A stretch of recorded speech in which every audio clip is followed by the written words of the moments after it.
తెలుగువారి number 1 choice Telugu matrimony. ఆంధ్రప్రదేశ్లో మంత్రులు ఉన్నతాధికారులు సరిగ్గా పనిచేయడం లేదా? పదే పదే ముఖ్యమంత్రి చంద్రబాబు అసంతృప్తి ఎందుకు వెళ్లకక్కుతున్నట్లు సీఎం ఎన్నిసార్లు చెప్పినా మంత్రులు పట్టించుకోవడం లేదా? 17 నెలలకే ఈ పరిస్థితి ఎందుకు వచ్చింది? Let's watch.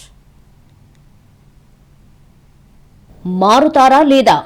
మంత్రులు, ఎమ్మెల్యేలు, ఉన్నతాధికారులకు సీఎం చంద్రబాబు వేస్తున్న ప్రశ్న అది. ఎమ్మెల్యేలు, మంత్రులు, అధికారులు ఎవరైనా సరే మొహం మీదే అడిగేస్తున్నారు ముఖ్యమంత్రి చంద్రబాబు. ఆంధ్రప్రదేశ్లో కూటమి ప్రభుత్వం ఏర్పడి 17 నెలలవుతోంది. హనీమూన్ పీరియడ్ కూడా ముగిసిందే. అన్ని వ్యవస్థలు, అధికారులు, మంత్రులు, ఎమ్మెల్యేలు ఎవరి పని వారు చేసుకుంటూ ముందుకెళ్లాల్సిన పరిస్థితి. కానీ ప్రస్తుతం సీన్ రివర్స్లో ఉంది. మంత్రివర్గ సమావేశం జరిగితే మంత్రులని, అధికారిక సమావేశమైతే అధికారులని, పార్టీ సమావేశమైతే ఎమ్మెల్యేలను ఏకిపడేస్తున్నారు సీఎం చంద్రబాబు. మారాలని సూచిస్తున్నారు. మారకపోతే కష్టమంటున్నారు. కొంతమంది అధికారులు, మంత్రులు మారాలని, లేకపోతే పరిస్థితి కష్టమంటున్నారు. ముఖ్యమంత్రి పదే పదే అలా చెప్పడం తీవ్ర చర్చనీయాంశంగా మారింది. ఏదో 1 లేదా 2 సందర్భాల్లో సీఎం స్థాయిలో చెప్పవచ్చు. కానీ ఇలా ప్రతిసారి చెబుతుంటే సీరియస్నెస్ ఉంటుందా అనే చర్చ జరుగుతోంది.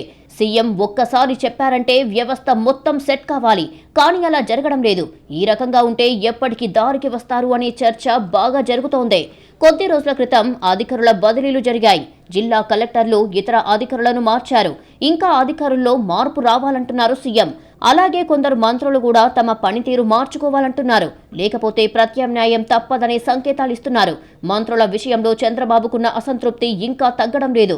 మంత్రులు, ఎమ్మెల్యేల మధ్య సమన్వయ లోపం, వైసీపీ విమర్శలపై మంత్రులు సరిగ్గా స్పందించకపోవడం ఇవన్నీ కూడా చంద్రబాబుకు అసంతృప్తి కలిగిస్తున్నాయి.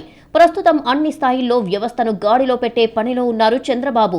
1-2 నెలల సమయం మాత్రమే ఇచ్చారు. ఎమ్మెల్యేల పరిస్థితి కూడా ఇంతే. కొంతమంది ఎమ్మెల్యేలు మారాలని చెబుతున్నారు. ఎమ్మెల్యేలో మార్పు రావాలంటున్నారు.